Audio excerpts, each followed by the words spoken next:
नमस्ते साथीहरू, कता हुनुहुन्छ? के कस्तो अवस्थामा हुनुहुन्छ? दसैँ आइरहेको छ।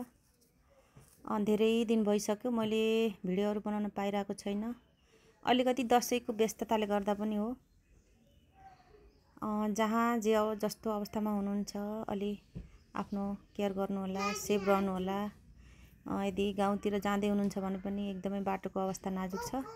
त्यही भएर बाटोलाई अलि राम्रोसँग ख्याल गरेर जानै पर्यो भने जानु होला, नत्र जहाँ हुनुहुन्छ त्यस्तै अवस्थामा रहनु होला। किनकि दसैँ त अर्को साल पनि आइहाल्छ, अर्को दसैँ मनाउँदा पनि हुन्छ। आफू बाँच्यो भने, त्यही भएर आफू एकदमै सेफ रहनु होला भन्न चाहन्छु। धेरै भयो भिडियोहरू बनाउन पाइरहेको छैन। अलिकति दसैँले गर्दा व्यस्तता भएँ म। आगामी दिनमा दसैँ पछाडि म फेरि निरन्तर भिडियोहरू बनाइरहने छु। तपाईँहरूको माया र सुझाव सल्लाह अनुसार जानेछु। सबैलाई विजया दशमीको धेरै धेरै शुभकामना भन्न चाहन्छु।